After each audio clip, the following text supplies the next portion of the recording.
Good morning, Knicks Nation. Today is Wednesday. It's the 24th day of November 2021. One day before the day that everybody overeats. Well, I hope you're healthy and that you're COVID-free today. I hope your household is also healthy and COVID-free, and that the needs of you and your household in terms of food and shelter and clothing are being met. Blessings upon those that are working in the healthcare field on a daily basis trying to save lives. Blessings also upon those that pick up garbage for us, keep our streets and sidewalks clean. Blessings also upon those that make deliveries for our convenience.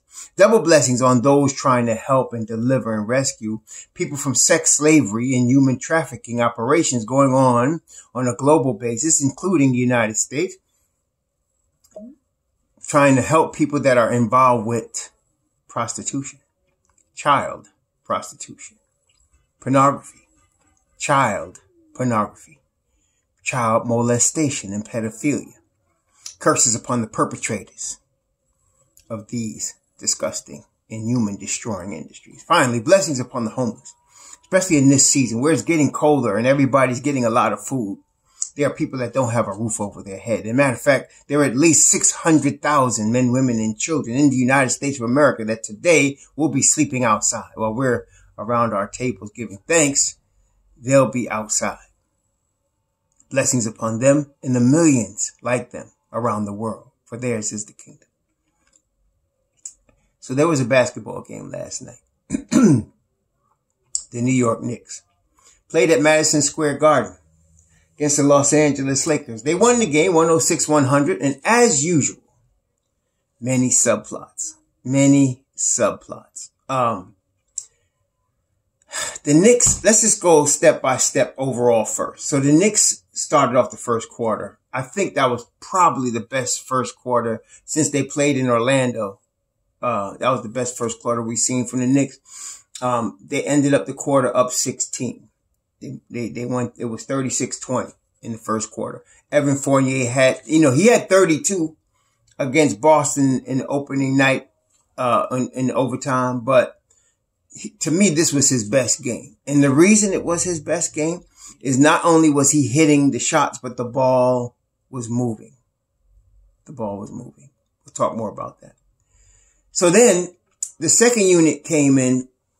Actually, I was looking at it. So the first unit left the court with a 14-point lead in the first quarter. So from the first quarter, let's say it was not even like 3 minutes left into the first 5 or so minutes of the second quarter, the second unit pushed that lead to 25.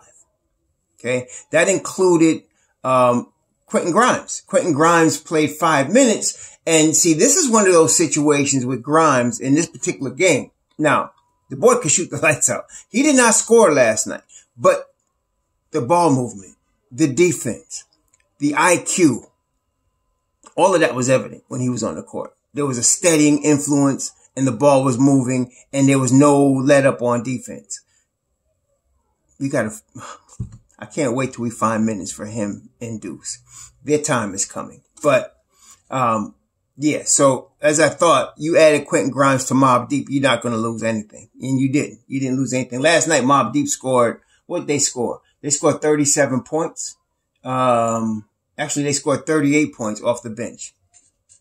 Tremendous. But anyway, they stretched the lead from 14 to 25. Then the starting unit came in the second quarter. And the lead went back from 25 to 12. Okay, from 25 to 12. Now, a couple of problems. Well, let me just continue with the overall game. Then Mobb Deep came back. And the Knicks came back. And the Lakers were now hot. They were pushing it, right? And we ended up, closing them out at the end. Now, a couple of things. Three big areas here.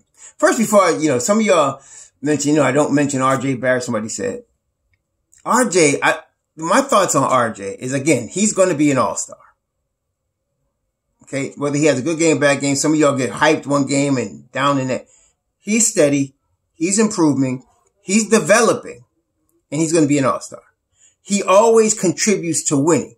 See, he might be off on his shot and he might lose confidence for a little bit. For a 21-year-old kid, though, he keeps his cool. Last night he was 4 of 8, 3 of 5 from the 3-point line, 7 boards, 3 assists, 12 points. He only scored 12, but he was contributing to winning. His defense on Westbrook, his defense in general was gotten a lot better. He focused on that this year. Again, he was hitting the boards. He was playing within the team concept. So Barrett, I'm not worried about. Randall, of course. Now, in the first quarter, the ball was moving. And with Randall, he's at his best when he makes a decisive move, one way or the other, within a split second or two of getting the basketball. When he does that, we're in good shape, okay? Whatever he does, when he makes a quick decision, he gets the ball, he makes a quick decision. When he starts to dribble too much, as you know, problems, okay? So, and that's where again, he had 4 turnovers last night. Okay, that's what he's going to do. But they were a low IQ. Again, see, the problem with Randall is not, like I said, it's not like he's passing the ball to somebody and, they're not looking or, they goes through their hands. He makes low IQ turnovers. Like one time he gets the rebound, he dribbles the length of the court. He really should be looking to pass, but you could tell by the time he got to half court, he had already decided he was going to go to the basket with 3 Lakers in the lane, and he turned it over. And that's part of the problem. Another time, he gets the ball, he passes it into the corner to Fournier, and Fournier had a little bit of room to operate or at least see the floor until Julius came running over to him in the corner, bringing his man with him and allowing a double team that caused a turnover. Stuff like that. Now, you got to balance that because Knick Nation, some of y'all get overboard. Trade Randall, he's no good, blah, blah, blah, blah. Randall is an all-star, and he's got talent to play an all-star. He just has to be more consistent in his mental game. It's very simple. He has to be more consistent in his mental game. So he got carried away with the, Kentucky thing with him and Davis, as I thought he would. He got carried away with it. And that's what was really causing the problem. He started taking it personal. I'm going to go back at him as he come at me, and that messed up the team. So when he caught his 5th foul, I think it was in the 3rd or the 4th quarter. I think it was the 4th quarter. He caught his 5th foul and they sat him. It was a blessing because then, of course, immediately the ball started moving. Okay. Immediately the ball started moving. Also, now Fournier. Now, when he has 26-point games, he could talk. And he did yesterday. He said, the second unit, the ball moves on the second unit. He said that. He said the ball moves on the second because he looked really good on that second unit. And he's right. It's because the ball was moving. The thing about Kemba, now Kemba, 6 points, 2 of 6 from the field, 0 of 2 from 3, not much from Kemba. But the thing that's problem with Kemba is used to using his cat-like quickness, which apparently he still has. He still has it. But there's no ball movement when he's making moves like that. There's no ball movement. It's just, or it's a 2-man game, with him and somebody, usually it's Julius. There's no ball movement when he's trying to go 1-on-1 and get to the basket. One time him and Julius had a 2-man game and he got to the basket and scored, but he's not bringing any defense. And then when he is scoring, it's off of a singular move. He's either crossing somebody or he's coming down, he's getting a pick and he's shooting. That's not helping the offense overall, is what I'm saying. Maybe he'll get it. I don't know. Like I said, I'm going to leave that to Tom, but that's what was going on last night. And that was part of the reason. Those two, Randall stopped the ball movement, Kemba, no defense. And then all of a sudden the 25-point lead goes to, it actually got to 10. Then I think they closed the half with it at 11 or 12, something like that. But that's the problem. Okay. Fournier knows it, obviously. I like the fact that Tibbs gave Fournier 42 minutes yesterday because he was really shooting that ball well. 8 of 14, 6 of 9 from 3, 4 rebounds, 2 assists. This is the type of game. I don't expect him to score 26 a game, but I was expecting a good 15, 16, 17 a game with that type of ball movement, with that type of thing going on. And he played good defense too yesterday. Got to give it to him. So, I like that. And if you can keep Fournier I like the way they used him. He started the game and they inserted him into the second unit. Now, I don't know if that would normally happen without Grimes not getting any minutes, right? And while D Rose is there, I don't know, but it was good to see yesterday. He went into the second unit and again, he's right. And some of y'all will also, because the ball is moving, he's doing good. It's not like he doesn't need to start. It's just the starting unit needs to keep moving the ball. And he said that. He said after the game, he said, we need to keep doing the things that we're doing to make us get that lead. And namely, he's talking about ball movement. And mostly he's talking about Kemba and Julius. Okay. So Julius, like beginning of the game, he took, Davis. I mean, he just pounded him and got down low and scored on him, used his strength to score on him. I don't mind doing that as long as he's making that move to do it. When he just sits there dribbling and he gives the defense a chance to get set, now we have a problem, So he's got to learn that. And it's all mental. Like, he knows what he's supposed to do. I mean, after all this time, he knows what he's supposed to do. But he get caught up mentally, and that's it. And at one point, I see that Tibbs took him out before he got in foul trouble. Just took him out and put Obi in. And I'm hoping Tibbs talked to him a little bit. Look, man, calm down. Ball movement. Stay in the game, okay? He was taking it too personal with Davis. He really was. He got a little bit, I expected a little bit, but he was going overboard with it. So, and then of course, Mobb Deep. Like I said, when they left the court, it was a 25-point lead. Okay. When they brought the starting unit back in, that 25-point lead shrunk to 12. So in other words, you're going down 22 points, negative 22 right there. Now, speaking of positives and negatives, Fournier, for now, he was positive. Why? Because not only was he going off in the first unit, but he spent a lot of time yesterday in the second unit. And the second unit had the positives, of course. Walker was -3, Randall was -2, Noah was -1, Barrett was even at 0, and then Fournier was +2. And then, of course, let's talk about Mobb Deep. Those are the MVPs. I mean, yeah, Fournier was probably MVP yesterday because of the way he was shooting the basketball, but that second unit, man, oh my gosh. Obi Toppin. So we were just talking about what would Obi Toppin do if he got 25 minutes or 22 minutes a game? Well, yesterday he did. He got 22 minutes. What was the result? 6 of 11 from the field. He didn't hit a 3 yesterday. It was a little off, but that's cool. 4 rebounds, 1 assist, a steal, a block, plus 15. He ended up with 12 points, but he was plus, and you can see why he was plus 15. He was swinging the game toward the Knicks. His energy, his defense, his rebounding. He looked like he had more than 4 to me, but, yeah. And his, running, he was running the floor, man. I mean, it was tremendous. And then of course, Alec Burke, fourth quarter, Mr. Clutch. See, that's what you get at Alec Burke. That's what I'm trying to tell y'all. He's a gamer, man. When the game is on the line, okay, here comes Mr. Burke. That's what you want. 26 minutes, 4 of 10 from the field, 1 of 3 from 3, 5 rebounds, 6 rebounds, 3 assists, 2 steals. He is +9, 12 points quickly.